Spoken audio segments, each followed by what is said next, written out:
tell me about the making of it. So was it difficult? I mean, committing the greatest fraud, I don't know what you want to call it. I'm not saying it's think a lot about that at the time. I know, so I'm not making a moral judgment, but making this huge, ambitious, technical faux landing, was it harder than 2001? Was it very difficult? I mean, what was the experience like?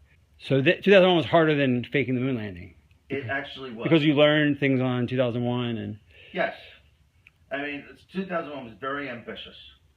And that's not to say that faking the moon landing was not ambitious, but yeah, I learned things making 2001, which is why I got this gig in the first place, right? Right, that makes sense. So what was the experience? But it was easy for me because, well, first of all, I didn't think a whole lot about the morality of it, as I said. If I had, I might have been more hesitant, more stifled in my work. But I didn't, and I could see that Neil was, actually. He was bothered by it. More than Buzz Aldrin or anyone else involved? Yes. Yeah. Okay. Yes. About because in what? a way, everything was going to center around him. He was the one who was supposed to come down off the ladder and announce the step for mankind and what have you. He sensed that this was going to be a life-changing experience for him, and I mean on a major scale. Actually, he was rather tortured by it the rest of his life. Really? I mean, is that why you didn't give interviews? Yes, and in fact, that actually began to affect my own perception of it, watching what happened to him. Okay, in what way? Just seeing the deterioration of him, and I mean, was he depressed or? He was depressed. He was drinking heavily, bitter, scared, just phobic, avoiding people. And that guy Bart Sibrel or something tried to get him to swear in a Bible. I mean, when I say it affected me, that's why there was so much time in between films for me. Between Full Metal Jacket and, well, between The Shining and Full Metal Jacket was about 6 years. Between Full Metal Jacket and Eyes Wide Shut is 13 years. Yeah. And a lot of that time was spent just... Like just emotionally processing? Yes. It became very conflicting for me. I was proud of my work, but at the same time, and this was a lot because of Neil's influence. Not consciously. He didn't do this to me consciously. But I spent a lot of time with him, and each time I did, I became more and more bothered, troubled by my own participation in this. Okay. Well, what would he say? I mean, did he explain the source of his depression? He was on the verge of tears. He did not cry. I won't say he cried, but he was on the verge of tears so many times because of what he did. I mean... What he participated in. It's almost as if he thought up the idea, you know? Right. He felt that guilt. He was almost used, really. Okay. But he's the one who felt the guilt. I'm sure NASA did not feel that much guilt. And, I mean, why did he go up, I wonder? I wonder why. Because they promised him a seat in 3 years when they figured it out. They kept lying about it being possible. So why do you think he did it? Why did Armstrong do it in the first place? He thought, they kept saying, we'll be ready in 3 years and you'll go then. Just lie now and we'll go in 3 years. The funding will keep going and we'll figure this out and you'll go. Oh, actually go. Right, okay, yeah. And okay. they were lying, you know, yeah. and they figured it out. And he got really, so cynical. Got it? Okay. So why did Armstrong go? I mean, he was such a moral, principled man. Why would he go on a fake moon mission? I don't believe that. Well, they strung him along because they led him to believe, oh, don't worry, we're going to have the money in a few years, and we'll actually go, and then you will go. They'll have. You mean they'll have the technology in a few years? Yes. Okay. They will have enough. Yes, they will be able to actually perform the miracle of going to the moon. And yes, he would be in the saddle. So in other words, okay, let's make this clear. Kennedy set a deadline, psychological deadline of the 60s. They knew they couldn't beat it. Right. But they knew it would be they great PR if they did. Right, and if they did, you're saying they sincerely thought that they would really get there within a few years. I believe, yes, they did think so. Because that's what they, well, I mean, that's... Although some didn't. There was a difference of opinion. There were some that just believed honestly that we will never be able to get there. There's just no chance. That Werner and I used to like have coffee in the mornings, and he was like, there's no fucking way. Like, you know, is it right? Like, you know, Werner von Braun. Right. So go, you got that. Some people didn't believe that you could go even? Well, Werner von Braun, of course, didn't. The director didn't think so. The man was just too brilliant. He knew that we couldn't do it. Yeah. So, okay. I'm talking about a guy working on 2 lost causes, Nazism and you know, the quest for the moon. I mean, he really did, and he didn't tell them? I mean, did he ever tell them? Did he tell NASA? Like, did he tell the president we can't go? I mean, he must have been broke the news. He was very old, of course, at the time, and a lot of people just dismissed him. Younger, more ambitious people, some of them really thought we could get there. Right. Or wanted to believe it. Maybe on a conscious level they knew we couldn't, but they just wanted to believe the impossible because they were so full of themselves. And so full of the dream. Yes. The dream was very powerful. And that's what beguiled Armstrong. Here is a noble stand-up guy, and he didn't want to be part of the lie, but he knew he'd get a seat if he played ball on when they actually did go up. He was too good for this. But that day never came, obviously. That day never came. And what did that do to him? I mean... It gradually destroyed him, I think. Okay. He deteriorated. Yeah, like I said, he drank a lot. He was full of self-recrimination, and so was I. Well, mainly from his influence. It's like I caught it from him. And now tell a story about, I talked to him one last time before his death, and he made me promise to get this news out. It was too great. It was, you know, this one last story. I died before him. Okay, one last conversation right? The last conversation you had was about 3 months ago. Right.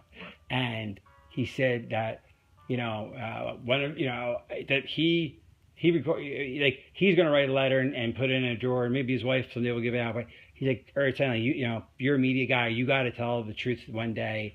You know, right before, but he urged me to tell the truth. You know, he couldn't because of reasons because he was a government employee his whole life and he had a government pension, and here I am a millionaire. Like, you know, you can afford to, Stanley. Tell the truth. You know, I still get a government pension. You know what I'm saying? And that's been eating on you to do this, and that's why you're not doing it now. You're doing it 15 years from now, or whenever. Like, in other words, you're telling this. That's why you're not announcing on CNN. It's because you're going to honor his wish, but you're not ready for it now to come out. But you're doing this for you. Why am I putting it off? Because I think I'll be because you don't want your family. You want to be dead, right. And you want your family to have 15 years on it. Your wife will probably be dead, and your kid will be grown. Right. You want distance from your legacy, from this truth. That's it. Okay. Right. So, what happened? So what really motivated contacting me as a filmmaker was I talked to Neil, okay, and I really felt guilty, and that's why I arranged for you to interview me, because I wanted to blah blah blah. Let's talk about the motive. So Neil really got to you. I mean, it sounds like he's the impetus of this entire confession in a way. I mean, it's like a theme. Like, so he really made you become circumspect about this. He even virtually begged me to reveal all this. He couldn't do it himself. He has a pension to worry about. I had basically nothing to lose. I'm, you know, an established filmmaker, not involved with the government in any way except for this one job. And I made my millions. I'm really basically set for life. I'm almost 70. But you still must fear one thing they can do to you, which is, I mean, I don't know. Do you ever? I mean, you obviously. Do you ever worry about them killing you because of the secret? I mean, you have become a bit of a recluse. I don't know. You know, with the Garbo, Howard Hughes, J.D. Salinger, and me.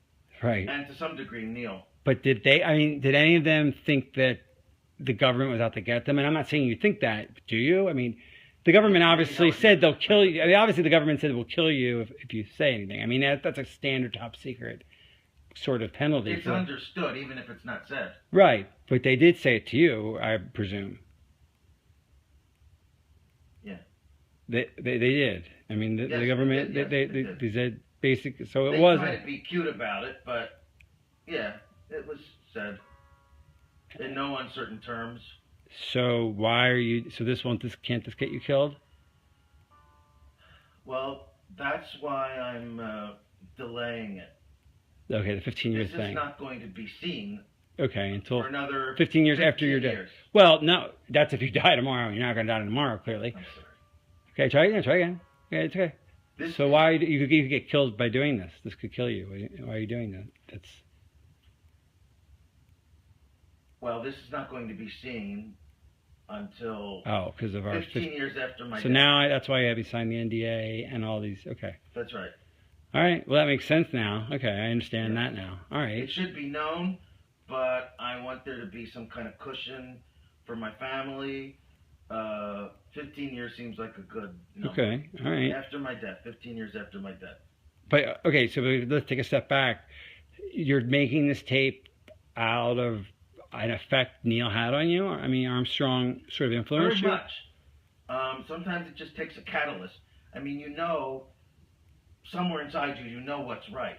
Right. I mean, I went for years just thinking I was doing the right thing, just through my art, you know, and then something comes along that you don't even recognize as a temptation because you're so swept away by your own ego. It took someone like Neil Armstrong and distance and time to hammer into me what this really meant about society, about myself, about the human condition even, which is what I'm about. So you must feel very proud and very guilty and proud of this thing. I mean, yes, conflicted. I mean, I still think it's a terrible, maybe it's a terrible thing to say, maybe not, but I look at that or even think of it, I just remember it, and I think this was my fucking masterpiece. Yeah. I still think so. Right. I mean, it's the greatest. Despite its flaws, it's my goddamn masterpiece. It's better than 2001. It's better than Paths of Glory or Clockwork Orange or Barry Lyndon or Dr. Strangelove. All of which I love, but and you're included now. That's the moon landing itself, and what a triumphal story that is. Were you involved in any of the other missions at all, or is that just the one? I mean, did they just take your thing, or was it a one-off, or did you do them all? I mean, you just did 11 and 13. They brought you back after 12 failed. Okay, just to do 13. That's it. And Neil helped you with that. So was it just a one-off? I mean, you just did them. Did you do them all? No, I did 11 and 13 as well. You did 13. Okay. Not 12. Why is 13 a failure then? Why did you? Well, they brought me back. And why? But why did you make it? 12 failed. 12 failed how? What do you mean?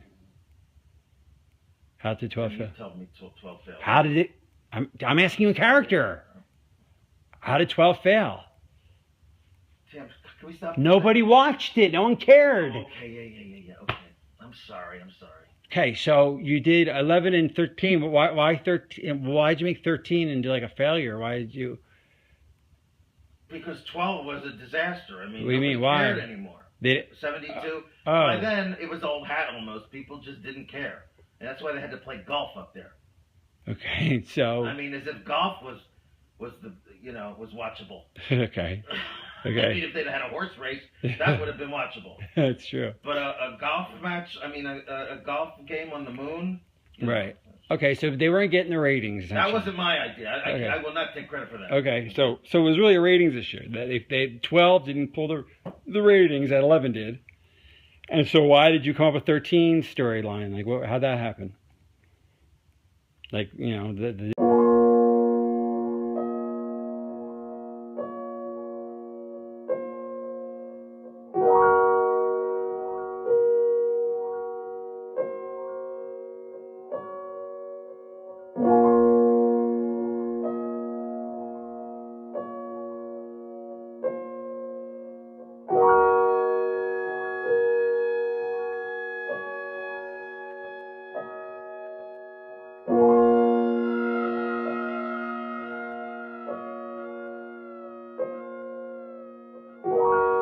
no one cared.